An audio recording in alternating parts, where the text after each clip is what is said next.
Thank you, Greg. And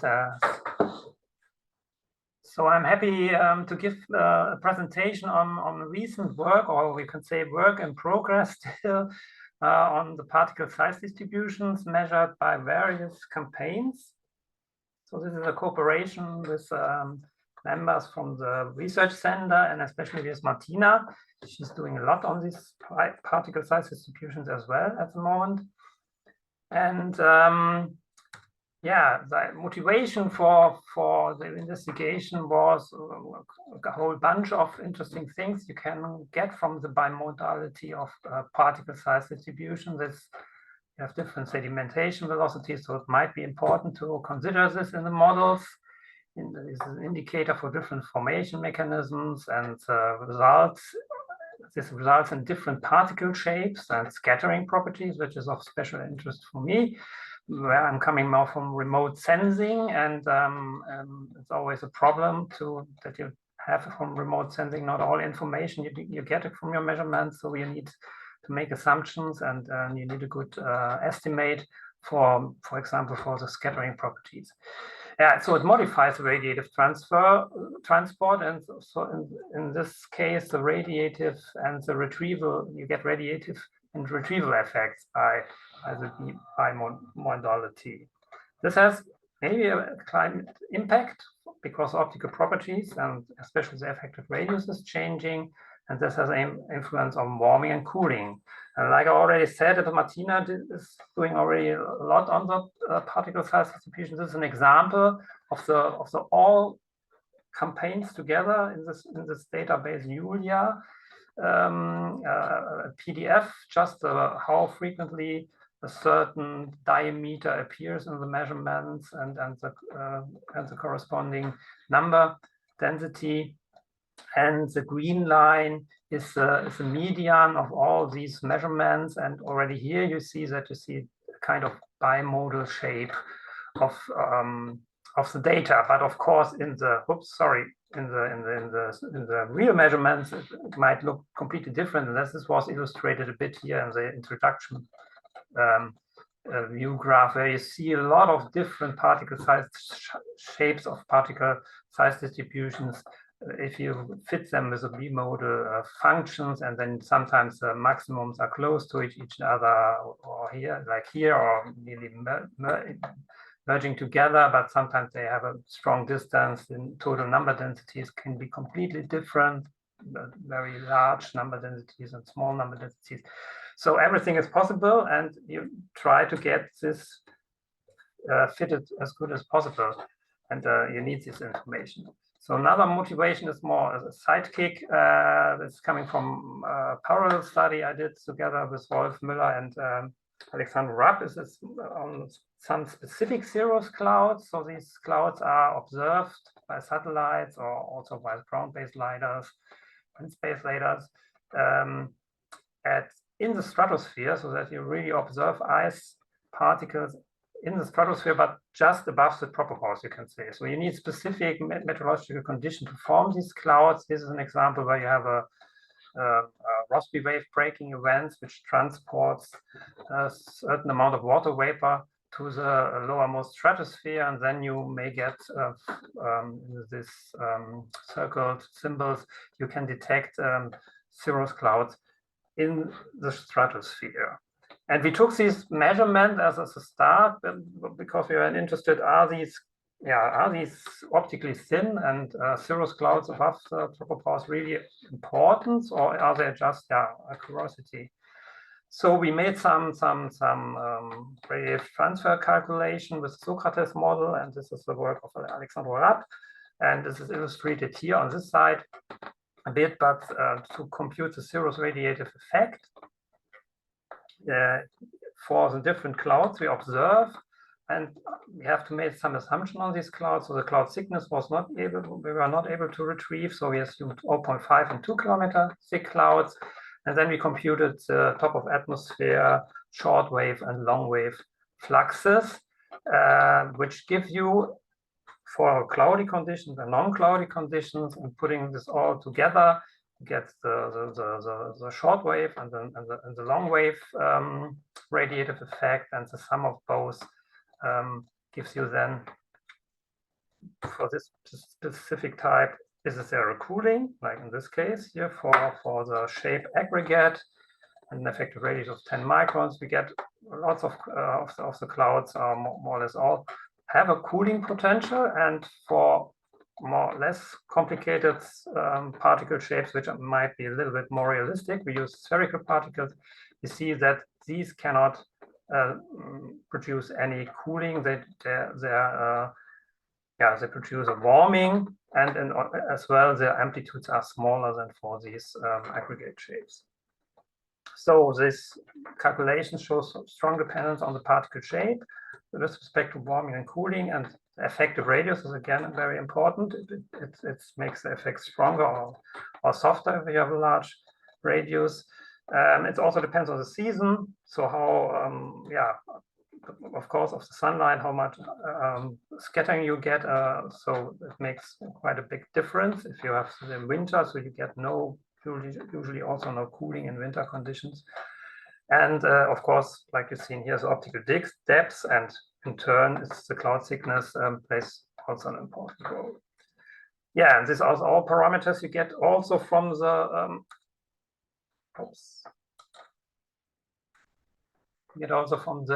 Julia database to some respect. So what we like to present, okay, we use the particle size distribution data, and these are not affected by shattering, or to a certain amount only, so that's quite good data. And this diameter is down to 3 micron. I think it's the first database which includes really the small particle type in a reasonable way. And then we compare usually tropical and mid-latitudes. It is as well in the analysis because there are tropical and mid-latitude campaigns. These are the campaigns we're using. These are not, in the database are more campaigns, but we are concentrating on these because here you have the particle size distribution measurements, and also we excluded flights with strong probability on contrails. And the question is, can we quantify the importance of the bimodality? Are there significant differences, for example, between tropical and mid-latitude cirrus? And are these differences, are there differences in the radiative properties of these clouds? So how we do this to get the fitted particle size distribution? It's more in the sense of keep it simple, but does it really fit? You must always check if you have really good fit, and sometimes, yeah, it's tricky to decide about this. Yeah, we followed not one of the usual, because I'm new in this business, so I looked a bit around. So I followed a different approach. So I didn't use the gamma distributions, which are quite commonly used by colleagues here, and I go back to the log normal distribution, and I used an approach by people applied this fitting to marine particle size distributions, and I found this quite simple and elegant way for application if you would like to fit more than one mode. So they use the classical log normal distribution, and then they did in addition a substitution of different parameters here, so that we finally end up with a simple quadratic function in the log space, and this is used to fit, and then you can go forward and backward and go to the usual particle size distribution quantities like the number density, or the n0, and then the maximum in the distribution, maximum radius or diameter. Yes, okay. So I used also some Python tools for the optimization mode method, so to fit the parameters. And on top, I calculated under the simplification of spherical particles, also yeah, the me parameters of these final particle size distribution, fitted particle size distribution. So, and so what you get is you have the measurement, which are the black dots, and finally you get the green dots are the fit at the position of the bins. And what we did to get the two modes is, so we start usually somewhere here in the beginning of the measurements and try to fit only one mode, and then introduce this shift. So this shift moves just fit one mode and fit a second mode, starting from with a difference particle size distribution, so the difference between the fit and the measurement, and then you can fit the rest of the data points. And then we compute a kind of cost function, so how well is the fit, and then we can shift to the next, we can go to the next point. So that's more or less all. So, and finally at the end you get good and bad fits. So finally you select the composition of the two modes with the smallest cost function, also with a minimized cost function. And this is illustrated here. So I used two parameters for the cost function. So one is the error in the particle size distribution. So really the relative difference between the measurement and the fit. And in addition, a higher moment of the particle size distribution, the ice water content, just simply only the ice water content fit minus the ice water content from the particle size distribution, again, the quadratic relative arrow. And I had tested also only in the beginning with this one, but I thought it might be good because ice water content is also important quantity to try to take this within the arrow and the cost function.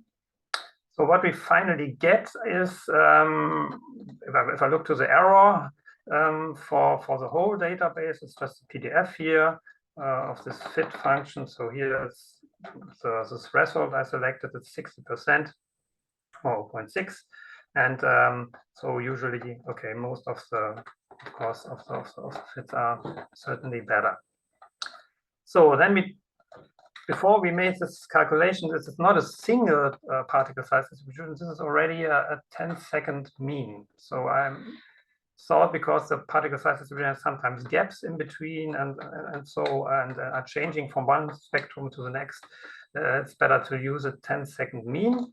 It makes the data more robust. And for the 10 seconds, I've also plotted here the variance in the temperature over these 10 seconds for each individual mean particles, 10-second mean particle size distribution. And you see that the temperature variability is rather small. Here's 10 to the -1.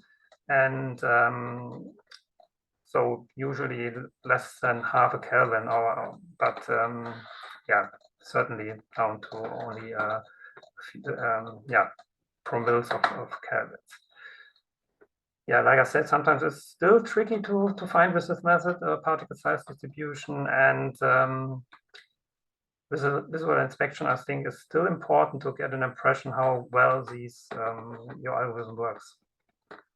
Yeah, and what's now the question? What parameter space is of interest? You have many now, around a couple, I don't know, 300. Yeah, here, 35,000.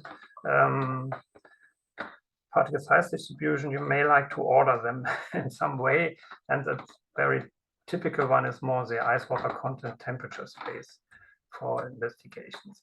But first I looked into a more simple way, just to the PDFs of the different parameters from the particle size distribution I fitted. So for example, here the N0 of the log normal distribution, and here you have this, the 0 for mode 2 and mode 1 in red. That's for the next plots. Left side tropics and right side is always mid-latitude, so this will not change most of the time for the next view graphs. And on the bottom, it's how relates N2, the second mode compared to the first,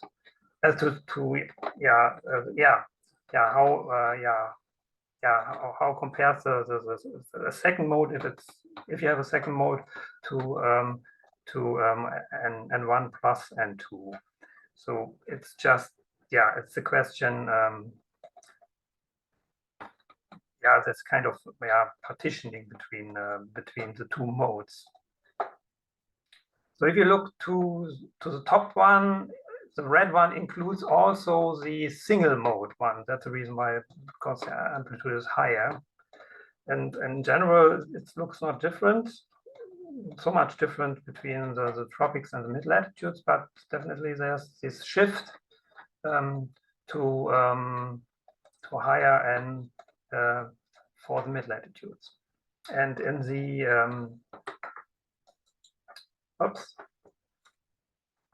and then this partitioning from the number density is also certainly a difference. I think the bimodality is in the tropics. It's has a less it's less important. I have the impression in the mid latitude you have a large fraction of particle size density distributions dominated by the second mode. This is not the case in the tropics. So if you go to the effective radius, which is an indirect quantity that you get from the fitted particle size distribution, so you can compute it for the first mode and for the second mode, and then from both you can apply a method, for example, by Foot to combine these two to a summary effective radius. But here I show the two different ones for mode 1, red, and then the second mode. And again, tropics and mid latitudes looks quite different. Of course, you may expect that you have more smaller radii in the tropics, there's the smaller particles, which is seen here, and the separation is different. It's more peak-like distribution for mode 2 in the tropics at mid latitudes compared to the broad tropical PDFs. Like I said, you have more frequent small particles in the tropics. So I also computed the difference of the two radii, so the large mode and the small mode, and again, tropics, mid latitudes.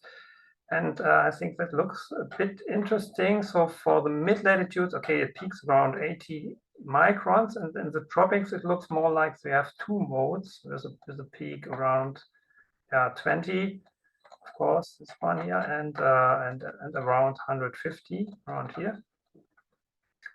And the probability is more or less constant here for the different radiuses.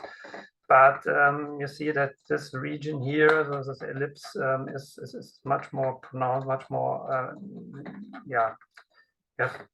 closer bimodal distributions in the tropics than the mid latitudes. So, like I said, ice water content is also important, and you can also compute the surface area density from the distribution. And this is shown here. Water plot is again red and blue, so mode 1 and mode 2, and in gray and in black, I computed the difference between the two modes, so which is the dominating and how dominant is it in ice water content, the mode. And in the black, it's the other way around, so it's mode 1 minus mode 2. And if you compare tropics and mid latitudes, again, this looks very different. So and for example, for the mid latitudes, you see that the second fit, this is the gray curve, is always dominating the first one. So the distribution looks very similar to the second mode for the difference. And that's it's yeah, not the case for this is not, yeah, okay. And if you look to the tropics, you can see that the mode 1 can dominate. This is the black one here. The mode 1 can dominate the second mode, where you have the large radius and usually think that they have the highest water content. And while there's the small mode can to a certain amount, maybe 50% or so, can dominate. And if you now look to the surface area density, it's the first case, for example, for the tropics, very similar to the ice water content. You would expect this, but the little change of the higher order with respect to radius makes already a big effect on the for the tropics, where you have yeah, M1 and M1 greater M2 O2 and M2 greater than M1 show a similar distribution, and M1 shows a high significance for the total surface area density. So this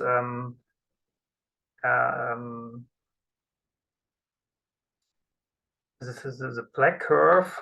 So it's usually has much smaller contributions here, where for the first mode, but here it has really a comparable to the to the gray one, to the second mode. So that's the kind of balance. Both are similar importance for the surface area density. Yeah, and only a side point is the sigma. So that's the width of the distribution. So how broad is yeah, is the distribution? Sometimes it can be quite broad in the measurements. I was surprised. So where you reach values around close to 3. And here again, tropics mid latitudes show similar similar effects, but for the mid latitudes, you have a much broader also much more frequently broad mode 1 observations, and that's yeah, that's the biggest difference. And this peak-like structure is also for both latitudes, and this one looks also quite reasonable that you have for the difference. Yeah, okay, the difference is usually small, yeah, and larger difference in the sigma are not that common. Okay. Like I said, you can compute also with nice programs the absorption, scattering, extinction efficiency, and then other parameters, scattering parameter. And for free, I looked also yeah, into these data sets. So maybe in the first step, the left one is showing here for the tropics the scattering, absorption, and scattering of the first mode. So the gray one is the scattering of the first mode. So it has a very similar distribution to the scattering of yeah, of the bimodal ones. So there's no big difference. And you also see that that there's a wide range. So you have also very low extinctions, or the scattering plus absorption with extinction, where you get below 10 to the minus 3. So you're in the range of 10 to the minus 4. That is optically very thin, and then would be a very thin cirrus cloud with a very low ice water content, which are hard to detect with the sensors. Okay, sorry for this. And the scattering albedo, which is a ratio of the beta scattering and the total extinction. You would expect that scattering is important because the particles are quite large, so it's not a surprise. So it's a kind of imbalance with the absorption. with values around 0.5 and with extension to larger up to 0.56, where the mode 1 seems to have a more, don't get really these high frequencies in this range and in this range. And the other optical parameter of interest is the asymmetry factor, which gives you the kind of how much forward scattering in relation to more diffuse scattering shows the particle. I must say, this is all for the spherical particles, so in reality it might be completely much more difficult to get such an information, because each particle size distribution may have a different particle shape, and so that would be it's more kind of overview and to see some directions in the data. So this asymmetry factor is also a lot of forward scattering in the data, and it's that's the main point. And if you compare this to mid-latitude, these two results here, you see that the variability is much smaller. I was surprised that it's so different in the mid-latitude. So it's even just one value or two values, which I get, but it might have to do with the particle size, and maybe that this is and that I use spherical particles, which is not really realistic for cirrus clouds, maybe especially at mid latitudes where you get for very large radii. Okay. Yeah, now I come back to what I mentioned in the beginning, that it might be interesting to see some of the parameters also in this 2D visualization of temperature versus ice water content, which is interesting for people doing retrievals where you need some for your retrieval some initialization with data or some first guess. And so you usually like to have some parameterization over specific parameters. And it's just more summary of the database I have now. It's just simply the counts, also how many 10-second particle size distributions I have in this parameter space, and that's up to a few thousands in this range. For mid latitudes, it's slightly less, and it covers, of course, not such low temperatures. And overplotted are in green lines are the median, middle one, and some variability from Schiller et al. From in situ measurements of ice water content, so not from the particle size distribution, from more direct measurement. And you see that we cover this range quite well, but have also extensions to higher ice water content. I'm very especially interested and also surprised that we have so many measurements really at low temperatures and really low ice water content, which are typically these clouds I observed with in the satellite measurements and with these ultra-thin cirrus.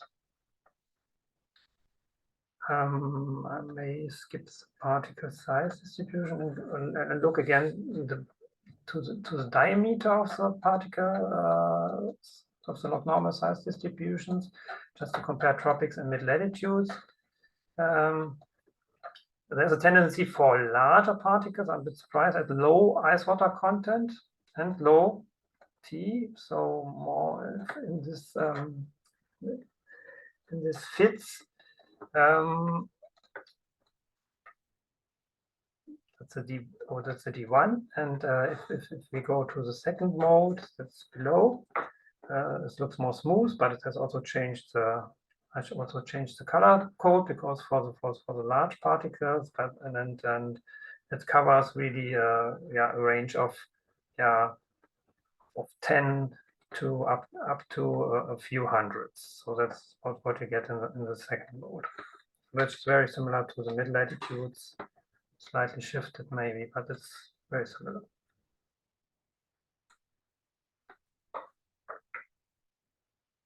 Yeah, the next one is the extinction again. Now again in this 2D parameterization. So you see in the tropics and in the mid latitudes, that's the contour lines, and also the colors are horizontally parallel, and so there's only a small temperature dependency, seems here in the extinction. The coldest, extremely low ice water content cirrus shows the lowest extinction. That's what you expect here in this range here, but also here. The effective radius, it's also important. It shows a more tricky distribution in the parameter space. So that's maybe important if you like to get information out that you need a certain parameterization for the effective radius, and this could be very helpful for the retrievals. If you cannot retrieve this quantity, for example, to get the ice water content.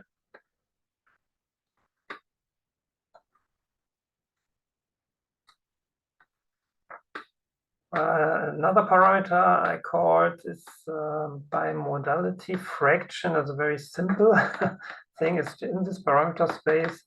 It's just the number of the bimodal divided by the total size distribution. So if it's close to 100%, then the majority of the spectra have a bimodal shape and need bimodal parameterization. So, and that's more or less this higher ice water content to probability goes up to 100% with some structure in it. So there's definitely it's different between 60 and up to 100% at this top. So you have some horizontal structure as well. Same for the mid latitudes. Even warmer temperature, higher ice water content, then you have the nearly 100% probability for bimodal distributions.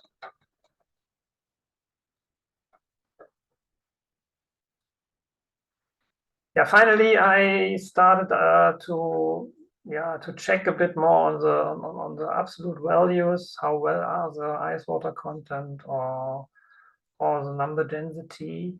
So I did such simple correlation plots. I get ice water content from the particle size distribution, and I get ice water content from the fit, and just compare them, and then they should lie on the one-to-one line, and this is definitely the case. So the red ones are these with a reasonable error, or the F and then the cost function, so less than 0.6. And there are some outliers, but you get rid of them if you do this, or you can do some fine tuning. Maybe you can exclude or you can enhance the this threshold to slightly higher values. And this is more or less the same plot, it's just as the PDF of this distribution, and it shows how well it's correlated on the one-to-one line, and the fit is also very good, and has a slight, really only a slight shift, which can you see maybe in the orange line here. If you compare the orange to the black ones, let's see, blue ones, it's slightly shifted. Okay, now that's the same for the, looks nearly the same for the number density for ice. So again, also taking the whole particle size distribution and integrating to the number density, and again it looks good, but has some spurious outliers. But this is also covered by the error of the fit, and good correlation, and the slope is really 1. like it should be. And the PDF of this here, it shows that you have some more outliers for the number densities and for the ice water content. So that looks quite good, promising.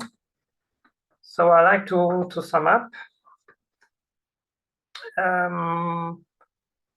I showed a lot on the bimodality of this cirrus particle size distribution, and I think it's certainly an important issue to be aware about it and to try to include this in your fitting routines. And they have also other work done on this item or this action. But I think that's the first time to have such a really global, or not really global, but a really massive amount of data for such a statistic. And the more general, the mid-latitudes have the tendency to close the distance between the two modes, and same both for D1 and also I haven't shown it for the effective radius. This 2D relations within the temperature ice water content space shows that there's a significant relation. So it should be possible to find a good fit or to smooth the data a bit and then to fit this find a 2D fit for the data. And I think what's interesting is what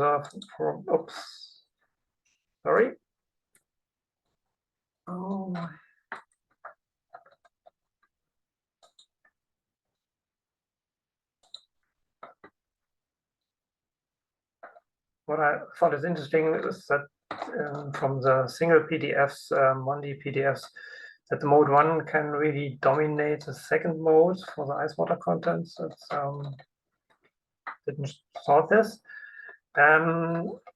That's the surface area density. This mode 1 dominance is also pronounced, so that it can play a good, important role.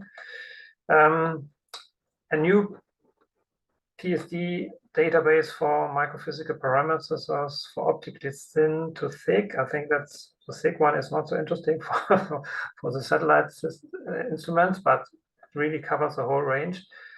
It's extremely low to moderate ice water content conditions. So that's really important, and that shows already a realistic radius tendencies here in the parameter space. So that's the data looks really useful, and there's still of course a lot of things to do. And for me, more looking in the direction of remote sensing. Of course, I'm looking more on the representation and try to get information on the variability of the particle size distribution to include this maybe in such plots as an uncertainty. And then you can compute also scattering properties with a realistic scatter,